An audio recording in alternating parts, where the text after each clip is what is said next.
수출은 어차피 올해도 네. 매우 제한적이다. 총리가 사라졌다. 기존에 우리가 봤던 시진핑 리커창의 조합, 이게 아니라는 거죠. 올해 지금 상반기 정도에 풀어질 돈이 우리 돈으로 한 38조 원 정도 됩니다. 38조.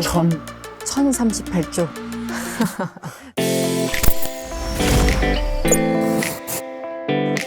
안녕하세요. 월드클로즈업 이승원입니다. 지난 3월 11일 중국 최대 정치 행사인 양회가 총 8일간의 일정을 마무리했습니다.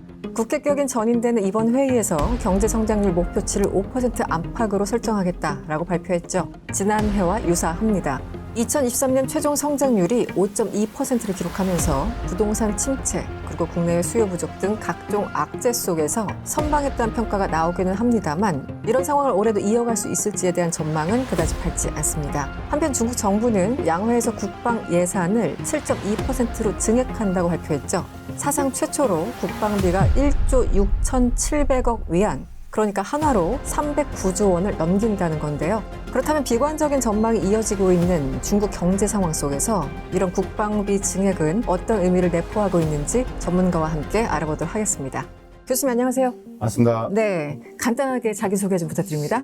대학에서 중국 관련 강의를 하고 있고요. 주로 이제 중국 경제를 좀 분석하고 어떻게 좀 전략적으로 접근하고 활용할 수 있느냐를 연구하고 있습니다. 네, 오늘도 좋은 말씀 기대하겠습니다.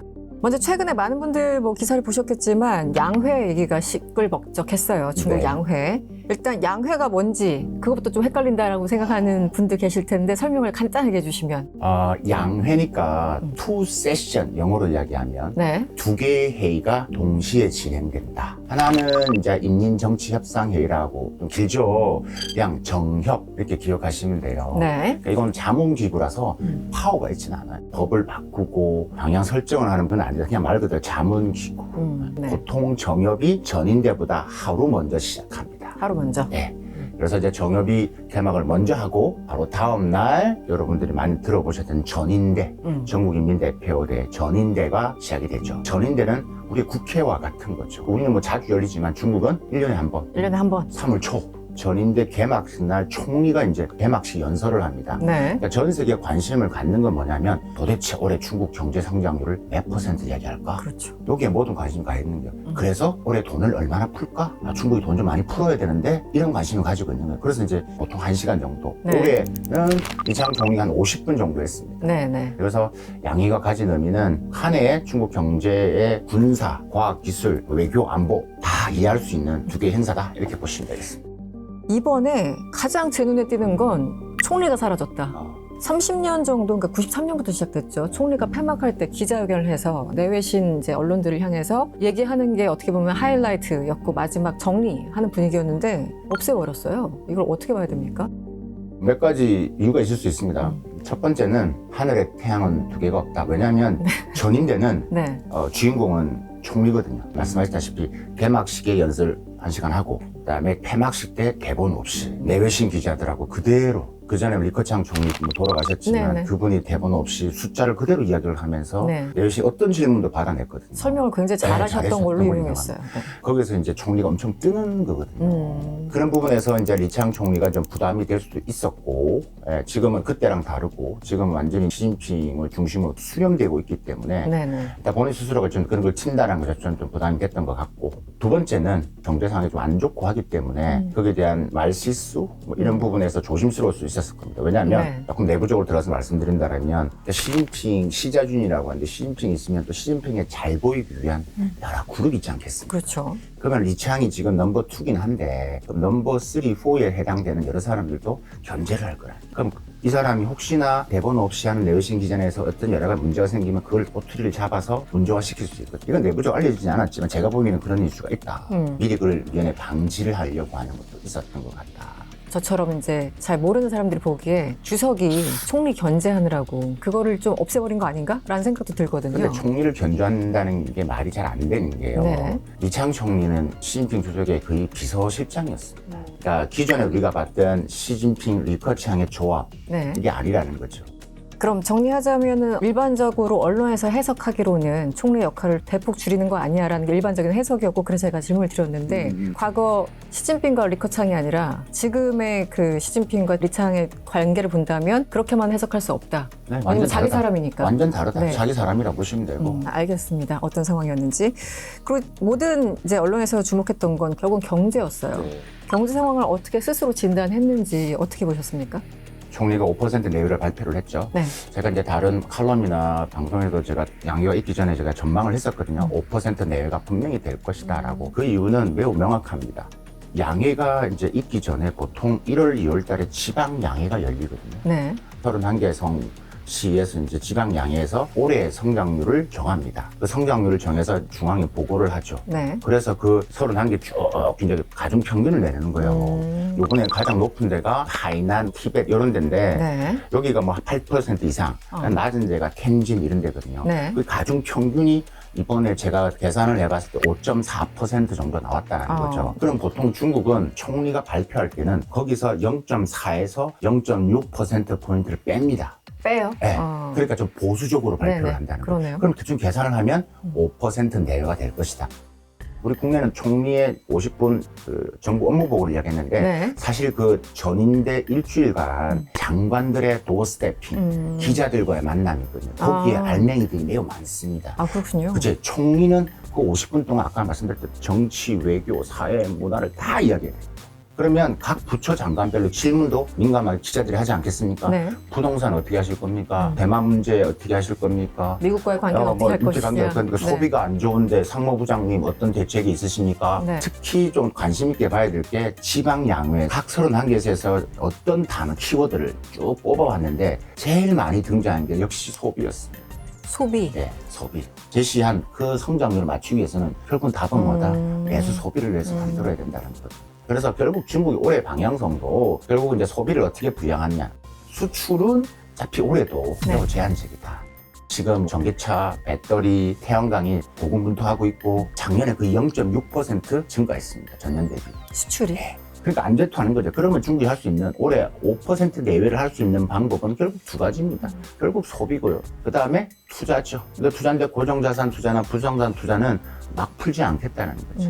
일단은 소비를 인다. 그리고 소비가 안 올라왔을 때는 돈을 더 푼다. 네네. 그래서 제가 뭐 말씀드리지만 5월 달에 노동절 소비가 네. 그 얼마나 일어나는지 보고 네. 중국 정부가 더 풀 것인지 막 풀 것인지 좀 할 것 같고 사실 이번에 발표된 내용들 보면 네. 지방 정부에 대한 뭐 채권이라든지 그다음에 작년 말에 발행했던 국채 1조 위안 합쳐서 올해 지금 상반기 정도에 풀어질 돈이 우리 돈으로 한 38조 원 정도 됩니다. 38조. 1038조. 제가 숫자를 듣고 놀래가지고. 5조 6천억 제가 계산해 보는 정도 됩니다. 이것도 이제 늘어난 거거든요. 근데 이것도 또 소비가 안 되면 부분적으로 도를 할 것 같습니다. 중국은 워낙 8%, 9%까지 성장을 했던 나라니까 5% 하면은 굉장히 낮은 듯한 느낌도 들고 그런데 우리 입장에서 보면은 야 5%가 어디야? 굉장히 이제 양가적인 생각이 드는데 이 중국 정부 입장에서 5%라는 게 일종의 심리적 마지노선 같은 건가요? 그렇죠. 네. 이거 제가 정리해 드릴게요. 설명을 잘 좀. 들으셔야 됩니다. 네. 2023년도 보면 인도가 제일 성장을 많이 했고 그다음 중국이거든요. 네네. 작년에 5.2 했어요. 작년 중국 GDP가 126조 위안입니다. 네. 2022년도가 121조 위안입니다. 네. 이거 제가 원화로 안 바꾸겠습니다. 네. 금액이 워낙 크기 아, 때문에. 네, 그렇죠. 네. 그러면 5조 위안이 늘어났어요. 그럼 5조 위안이면 달러가 한 7천억 달러 정도 돼요. 그럼 7천억 달러를 계산을 해보니까요. GDP 순위에서 보니까 오스트리아, 벨기에 이 나라의 GDP 규모입니다. 아, 그렇습니까? 그러니까 이제 7천억. 2022년, 23년에서 나라가 한 탄생된 거예요. 그러네요. 한국과의 GDP 양만큼 증가했다. 네. 네. 제가 다른 비슷한 예를 한번 들어볼게요. 우리가 중국의 3세대 지도부라는 짱저문 시대 때 네. 쭉쭉쭉 네. 막 올라갈 때요. 그때 중국이 1% GDP 규모가 얼마였냐면 60억 달러. 그 다음에 4세 후진타오 시대 때 GDP 1%가 한 170억 달러. 그리고 시진핑 등장합니다. 시진핑 1기 때 한 960억 달러, 1%가. 네. 2기 때 한 1960억 달러. 아주 비약적으로 증가하네요. 그때 1%랑 지금 1%는 아예 개념이 아예 다르죠. 다르다는 거죠. 네. 그러니까 제가 항상 말씀드리는 게 중국은 절대 성장률로 보면 착각을 일으킨다. 뭘 봐야 된다? 성장의 크기를 봐야 된다. 그걸 이제 일단은 말씀드리고 싶고 네. 아까 말씀드렸다시피 이게 5%에 대한 어떤 그게 있냐 마지노선 맞습니다. 마지노선입니다.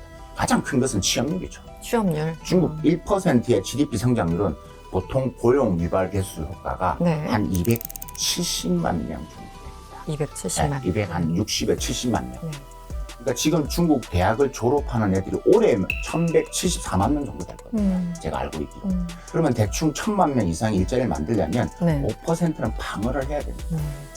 이 사회주의 체제, 특히 이제 이 젊은 친구들은 이 취업 매우 민감하고 그렇죠. 이 친구들은 통제를 한다고 통제가 될 수 있는 게 아니거든요. 아니죠. 네. 다 VPN을 통해서 다 봅니다. 네. 이들은 뭐 일단은 직장이 있어야 됩니다. 그래서 공산당 리더십의 바로미터 하면 취업률을 이야기할 수밖에 없는 거거든요. 그래서 이걸 방어를 해야 되는 게 중국 정부에서는 가장 마지노선이죠. 이걸 어쨌든가 좀 많이 지켜가야 됩니다. 네, 말씀을 하셔서 제가 마침 그 질문을 드리려고 했어요. 그러니까 얼마 전까지만 해도 중국이 고속성장을 할 때 젊은 청년들이 태어났더니 중국이 너무 좋아, 잘 나가.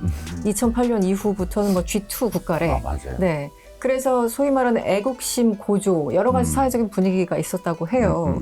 근데 요즘은 이제 실업률이 워낙 높아지기도 하고 경제 성장률이 과거에 비해서 낮아지니까 애국심의 정도도 좀 낮아진다. 이런 얘기들도 있는데 실제 어떻습니까? 중국을 뭐 자주 왔다 갔다 하시니까요. 네. 가장 큰 게 코로나로 인해서 코로나. 우리 그때 또 백지 운동도 보셨고 네네. 특히 젊은 친구들의 민심들이 많이 좀 변화가 있고 요동쳤다.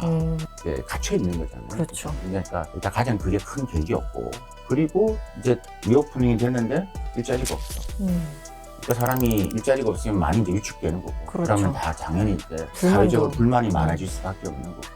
이게 제가 이제 만나본 여러 이제 젊은 MZ 세대들 만나봐도 네. 직장에 있는 친구들은 또 생각하는 게 다르고 네. 없는 친구들은 불만이 더 많을 수밖에 없는. 이제 전업 자녀라고 하는 이런 것들도 막 새로운 용어들도 생겨나고. 네. 예.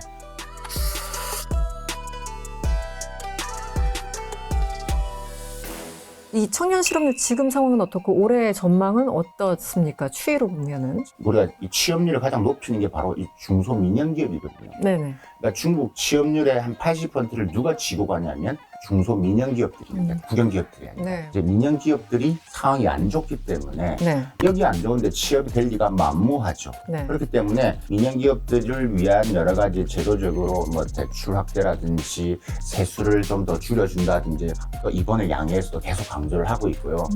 리창 총리의 정부 업무 보고는 안 나왔지만 뭐 교육부 장관, 뭐 상무부 장관도 마찬가지고 내수를 이야기하면서도 결국 그거는 일자리가 생겨야지만 된다 이런 이야기에서 언급하고 있고 교육부도 대학을 한 1,100만 명 이상이 졸업을 하는데 이 친구들이 어떻게 일자리를 만들어줄 것에 대해서 네. 실물이 막 들어오니까 답변 내용을 보면 결국은 이제 이걸 수용하는 게 중소민영기업이고 네. 민영기업을 하기 위해서 정부가 더 많은 돈을 쓸 것이고 육성을 할 것이다 라고 얘기를 하는데 올해까지도 좀 쉽진 않아 보입니다. 왜냐하면 중소민영기업들의 이제 이 심리적으로 지금 투자 그다음에 지금 소비가 잘 안 되니까 이제 당연히 위축될 수밖에 없고 재고가 쌓이고 있고 그러다 보니까 이제 어려울 수밖에 없죠. 그러니까 이게 전반적으로 이 사이클 구조 정보가 좀 막혀 있기 때문에 네. 이게 막혀 있는데 취업률이 바로 올라갈 일은 만무하다. 네.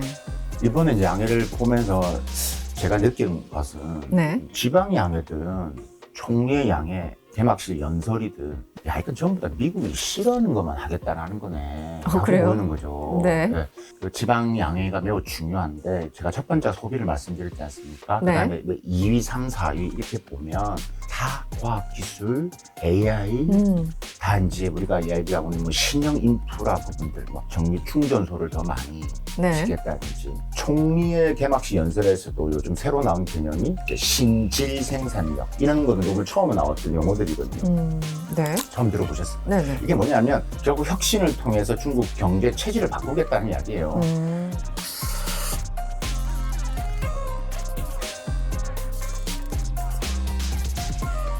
그래서 오늘 AI 플러스라는 말도 처음에 나왔고 네네네. 그다음에 또 AI뿐만이 아니라 뭐 드러나지 않지만 반도체에 돈도 더 많이 투자를 할 거고 그러니까 중국이 돈을 이제 많이 푸는데 우리가 과거처럼 고속도로 닦고 그냥 건물 뚝뚝뚝 딱 우리가 이야기했던 중국 콘크리트 경제 이렇게 얘기를 했는데 중국이 조금 이제 방향성을 틀어서 조금만 기술 자립을 하는 방향으로 가겠다라는 네네. 그러니까 그 양해를 관통하는 것은 중국이 더 많은 돈을 기술 자립을 위한, 그러니까 미국과의 디커플링을 이제 완전히 생각하고, 그런 것 그 같아요. 다음에 AI 네. 플러스 이제 하겠다라는 부분이기 때문에, 요번에 양에서 우리가 경제 성장률, 특히 부동산, 뭐 이렇게만 관심을 갖고 있는데, 그보다는 이 양해 혹은 중국 가고자 하는 방향의 그 행간을 읽어내는 게 매우 중요하다. 네.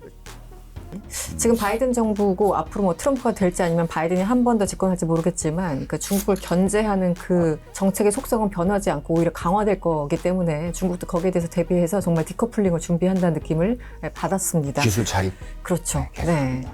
그 좀 정리하는 개념에서요, 교수님. 그래서 이제 결국은 작년도 그렇고 올해 초도 보면은 중국 관련 뉴스들이 다 이제 침체에 들어갔다. 중국 경제가 아니다. 일시적일 뿐이다. 이제 양론이 있는 것 같아요.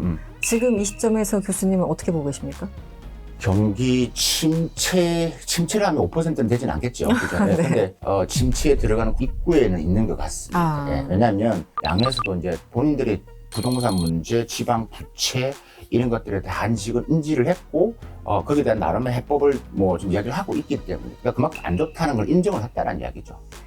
이제 중국 경제가 제가 좀 전망을 한다라면 올해도 아마 상반기까지는 계속해서 이 부동산 이슈를 계속 매체에서 이야기할 겁니다. 네. 주무부처인 장관이 이제 이런 말을 했죠. 부동산 지금 어떻게 대책이 있습니까? 라고 하니까 딱 세 가지를 이야기합니다. 첫 번째, 정리하려고요. 정리하려고요. 네. 그러니까 지금 부채나 자산을 보고 파산시킬 거, 다음에 살릴 거, M&A 할 거, 요것들을 정리 작업을 구조정을 하겠다. 이게 매우 중요한 이야기입니다. 항상 저희들이 이야기할 때 뭐냐면 중국이 다 지고 가면 안 된다. 빨리 아픈 데를 드러넣어야 된다. 네네. 그러니까 지금 이제 일단 첫 번째 그걸 이야기를 했다라는 부분이고요. 직접 장관이 이야기했던 부분들입니다. 뭐 과감하게 치겠다 예, 이런 거네요. 예, 예. 네. 두 번째가 31개 성에 332개의 도시에 맞는 부동산 정책을 하겠다.